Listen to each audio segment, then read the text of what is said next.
So, 396 all out. Thanks in no small measure to a fantabulous effort by Yashasvi Jaiswal. 209 of the most brilliant runs that you can ever think of from a youngster. All the records that he's broken: ninth Indian to hit a double ton against England, third youngest to hit a double ton, fourth Indian to hit a double century in tests after Gautam Gambhir, Saurav Ganguly, Vinod Kambli, and now Yashasvi Jaiswal. That is the good part. That's the really good part. That's the really Now good let's get to the part which probably isn't as good. Your remaining 10 batters managed only 187 runs. That means 10 batters managed on average 19 runs. 19 runs. And because of that, 396 against a baseball England. Let us be honest, where the pitch, if you look at it, not many demons whatsoever. Not many demons. This pitch is so holy. You could probably go and you could call the Pope over there. Yep. And you'd hope England's Pope doesn't come into effect again. He will come into effect because everybody in our family members, most of them are pointing out India are a good 100, 150 runs. I short. think that at least, if not 100 is a bit much, maybe. But I do think they're at least about 70 to 80 runs short. Yep. You needed over 400 given what you know about what the pitch is like also. Why? Because from what we've heard in the pitch reports yesterday, it was said that it'll be good for batting for 2 days. Now, Yes. you are out at the start of day 2, which means you've given Baseball England, you've given them 2 sessions. Today. And Tomorrow- on the third day, maybe by the final session, it may start to break. Exactly. And also, when it starts to break, by the way, and this is the real key, there are 2 layers of soil on this pitch. The top layer is black soil, but the underneath layer, red soil. Red soil. We know what happens with red soil. This thing is going to be turning more than a certain politician. So, Exactly. But at this point in time, look at the nature of the wickets that was given, okay? The top 7, top 8, if I may have to look at it, they got out by throwing their wickets away. I mean, Yashasvi Jaiswal in the quest for quick runs, you knew that he was batting with the tail at this point. He had to go for a shot. I'm excusing. There are 2 dismissals I'm excusing. Definitely Jaiswal, 100%. I'm not holding anything against him. Man got you 200 runs and had to accelerate. I get that. Perfectly fine. The only other one, and that was from yesterday, which I thought there was a little bit of, let's say, an element of luck or bad luck. Shreyas Iyer. Why? Ball stayed low and it was a absolute... I would say it's a good catch from folks, but I would also say that those are the kind of catches that they either stick or they don't. Yeah. So, sure, he did well, but that was a ball that stayed low, nothing ball. It was actually a nothing ball. Yep. Nothing ball, good catch, lucky catch you can add.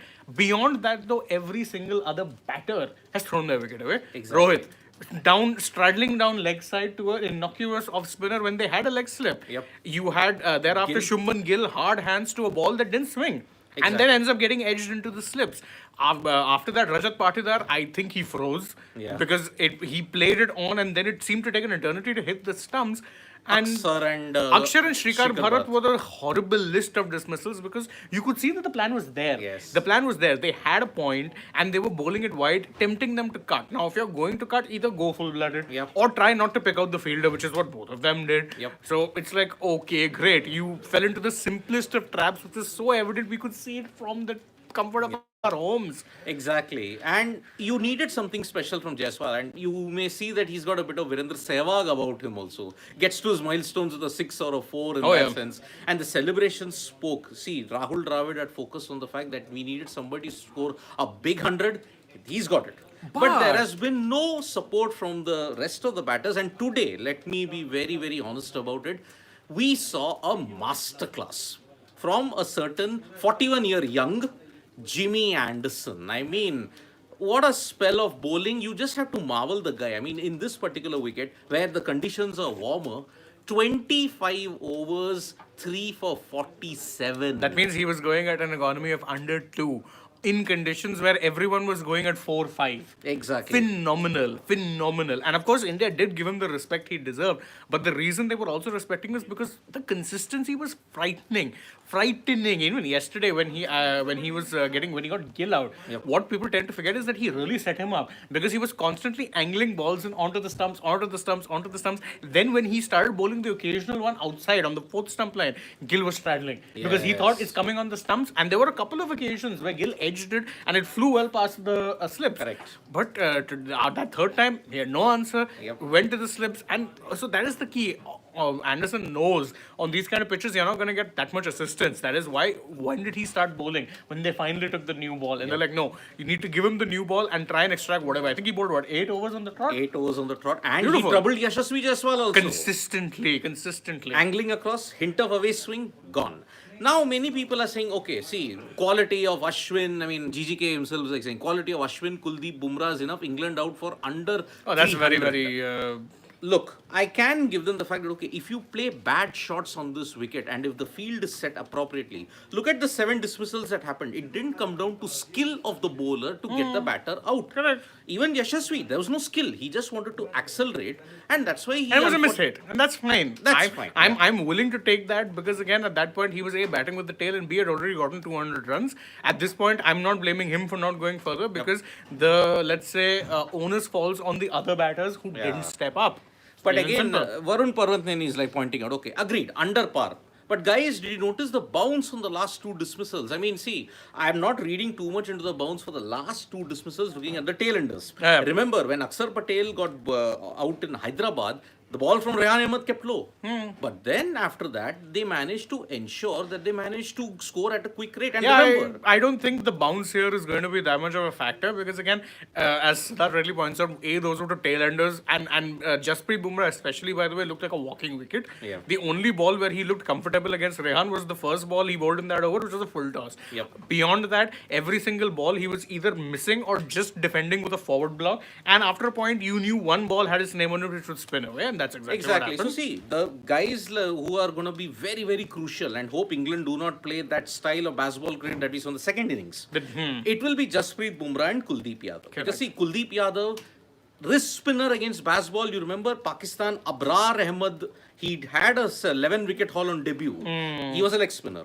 So, England might throw their wickets away in that sense, that's the hope. But Bumrah magic, yes, it's needed. Flatter wicket than the one that was there in Hyderabad. There he got something out of the ordinary there. Here, more will be expected from him. Mukesh, we hope he gets conventional reverse swing also at this point in time. And Aman Gupta, I mean, I have to take this. It's a comment of the day for me so far. In exam terms, all batsmen failed because nobody crossed 35. Good one. Good one, Aman. But again, see, you will have your bowlers will have to step up. And remember, you are trailing you're 1-0 down.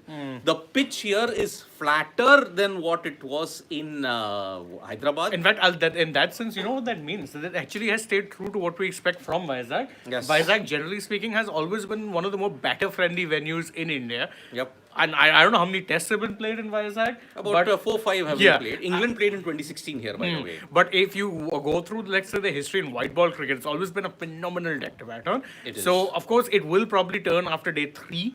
But I think until then, you're going to get good batting conditions, which means if I were India, I'd be disappointed that you're bundled out with only 4 sessions played. Not even 4 sessions played. Exactly. And see, you got about close to 30 minutes, 24 minutes are left for the lunch interval. Yeah, and the match is about to start. Yeah, so that is why it's going to be very tricky also. See, England will not want to go bang, bang right from the word go. Because if you lose 2 wickets and you're heading into the lunch break, India are galvanized wide and they can come back. But remember, this is the kind of wicket where a collapse can happen provided England play the wrong kind of shots.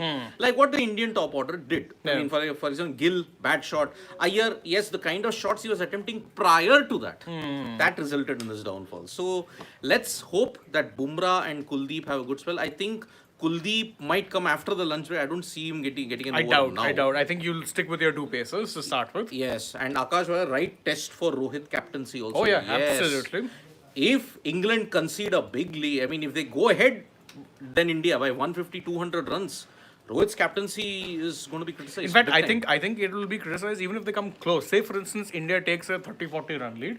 That doesn't really count for much. Yeah. You want, if you're taking a first innings lead, you want it to be substantial, which would be in at least 80 runs. Yep. 80, 90 runs, you want that lead. Yes. So I think if you're India, the only way you're saying this is a good first innings is if you can get England out for under 300. Yeah. Anything above that, I don't think will be good enough. GGK England will be complacent on flat pitch and play bat shots. We hope so. You would hope, but again, on This flat England pitches, team is once bitten, twice shy. They have had the experience in 2021.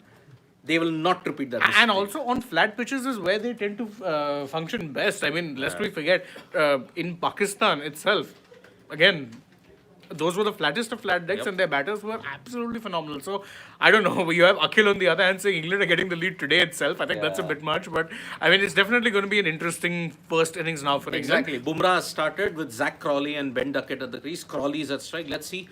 20 minutes for England. After that, the lunch break. We'll have a longer discussion. We'll take all your comments then from me and Shane. It's bye-bye. We'll see you soon at the lunch break.